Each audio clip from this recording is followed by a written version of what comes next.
Sa tingin ko, isa sa mga nakakamanghang bagay tungkol sa karagatan ay kung gaano pa karami ang hindi natin alam tungkol sa mga nangyayari sa ilalim nito.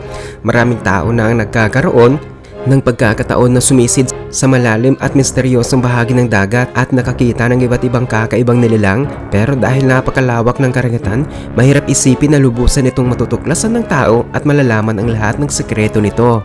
Kaya sa video na ito, tingnan natin ang 10 pinakamalalaki at nakakamanghang nilalang sa dagat na natuklasan. Giant Oarfish.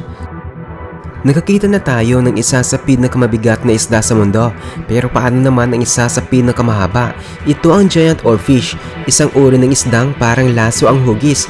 Maaari itong lumaki ng higit 17 meters ang haba, na halos 10 beses na mas mahaba kaysa sa taas ng isang karaniwang tao. Dahil sa mahaba nitong katawan, minsan ay napagkamalan itong isang ahas sa dagat, pero isa talaga itong uri ng isda. Tinatawag din ito ng iba bilang ribbon fish o king of herrings. Karaniwan itong makikita sa mainit na bahagi ng karagatan at pinaniniwalaang lumipat ng malalayong lugar para maghanap ng pagkain.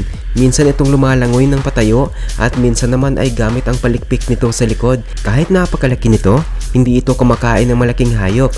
Ang pagkain nito ay malilit na nilalang tulad ng krill, maliit na isda at pusit. Tinatawag din ito ng ilan na earthquake fish dahil sa mga lumang paniniwala na lumilitaw ito bago o pagkatapos ng ilang pagbabago sa kalikasan.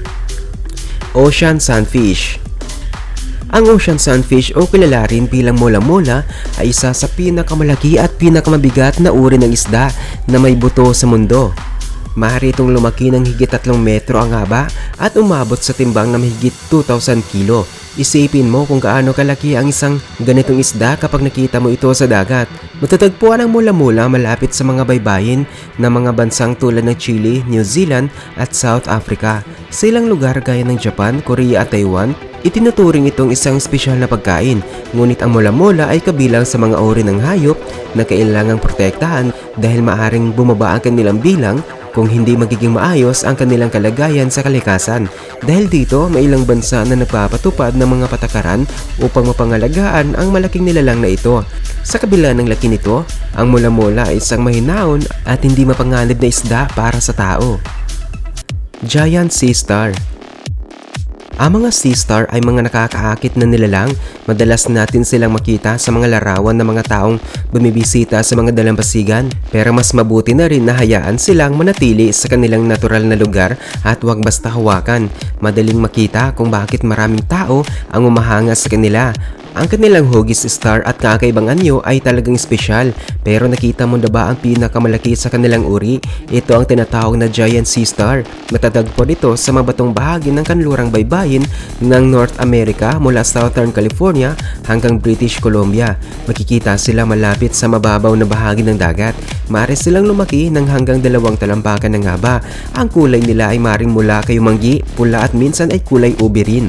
Nakakakuha ng pagkain ng Giant Sea Star gamit ang kakaibang paraan kung saan inilalabas nito ang bahagi ng katawan nito upang maabot ang pagkain sa maliit na bahagi ng bato.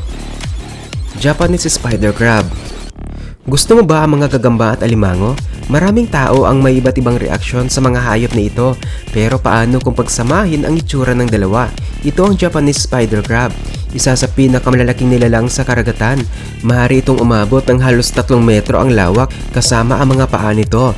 Kasama ito sa grupo ng mga arthropod, isang malaking pamilya ng mga hayop na kinabibilangan ng mga gagamba, alimango, alupihan at marami pang iba. Sa ngayon, ang Japanese Spider Crab ang pinakamalaki sa kanilang grupo na kilala natin, pero posible pa rin na may iba pang malaking uri na hindi pa natutuklasan. Kahit malaki ang itsura nito, hindi ito dapat katakutan. Ang kanilang mga paa ay sensitibo at madalas silang umaasa sa kanilang katawan upang makagalaw sa kanilang kapaligiran. Giant Manta Ray. Isipin mo na nasa isang napakagandang snorkeling adventure ka, nasa ilalim ng tubig ang iyong paningin habang hinahangaan ang ganda ng karagatan, tapos biglang may malaking aninong dumaan sa ilalim mo. Maring isipin mong guni-guni lang ito, pero maaring isang giant manta ray pala ang lumalangoy sa ilalim. Ang nilalang na ito ay isa sa pinakamalaking hayop sa dagat. Dahil sa hugis ng katawan nito at malalaking palikpik, maaari itong magkaroon ng lawak ng hanggang 30 feet. Para magkaroon ka ng idea, ang lawak nito ay ilang beses na mas malaki kaysa sa taas ng isang tao. Kahit napakalaki nito, ang giant manta ray ay isang mahinahong nilalang. Mas gusto nitong umiwas kaysa makipagharap sa ibang hayop. Kapag kailangan nitong lumipat ng lugar, maaari itong lumangoy ng mabilis para sa isang hayop sa ilalim ng tubig. Dahil sa laki at bilis nito, kakaunti ang mga hayop na kayang makaapekto sa kanilang pamumuhay. Great White Shark. Ito ang isang nilalang sa dagat na siguradong pamilyar na sa marami. Kapag pinag-uusapan ang malalaking nilalang sa karagatan, madalas nakasama ang Great White Shark. Ang napakalaking pating na ito ay mahaba at mabigat. Maaari itong lumaki ng hanggang 7 metro ang haba, na halos 3 beses ang laki ng karaniwang tao. Maaari rin itong umabot sa timbang na nasa 1,000 kilo. Dahil sa mga palabas at pelikula, lalo na ang sikat na pelikulang Jaws, nagkaroon ito ng kakaibang imahe sa mata ng maraming tao. Totoo na isa itong malaking mandargit sa dagat, pero mas komplikado ang tunay na kalikasan nito kaysa sa ipinapakita sa pelikula. Ang Great White Shark ay kabilang sa tinatawag na apex predator. Ibig sabihin ay nasa mataas na bahagi ito ng food chain at kakaunti ang natural na kalaban nito sa karagatan. Blue whale. Siyempre, hindi mawawala ang blue whale sa listahan ng pinakamalalaking hayop sa mundo. Kapag pinag-uusapan ang malalaking nilalang, ang blue whale ang isa sa unang pumapasok sa isip ng tao dahil ito ang pinakamalaking hayop na kilala natin. Napakalaki nito na ang puso nito ay maaaring kasing laki ng isang sasakyan, habang ang dila nito ay maaaring kasing bigat ng isang elepante. Ang mga inang blue whale ay nag-aalaga ng kanilang mga supling sa pamamagitan ng pagbibigay ng napakaraming gatas araw-araw habang lumalaki ang mga ito. Kapag nasa hustong gulang na, ang kanilang pagkain ay malilit na organismo tulad ng plankton at krill na isinasala nila mula sa tubig gamit ang espesyal nilang sistema sa katawan. Killer whale. Hindi kompleto ang listahan kung walang isa sa pinakamalakas na nilalang sa dagat, ang killer whale o mas kilala bilang orca. Ang itim at puting hayop na ito ay kabilang sa pamilya ng mga dolphin at iba pang may ngipin na balyena. Sa kanilang grupo, ang orca ang isa sa pinakamalaki. Tinatawag din silang wolves of the sea dahil tulad ng mga lobo, madalas silang gumagalaw at naghahanap ng pagkain bilang isang grupo. Kabilang sa kanilang kinakain ang pusit, seal, iba't ibang isda at iba pang nilalang sa dagat. Dahil matalino sila at mahusay makipag-ugnayan sa isa't isa, kaya nilang magtrabaho bilang isang grupo kapag naghahanap ng pagkain. Kapag nasa natural na kapaligiran, karaniwang iniiwasan nila ang pakikisalamuha sa tao. Ipinapakita nito kung gaano kahalaga ang pag-unawa at paggalang sa mga hayop na ito.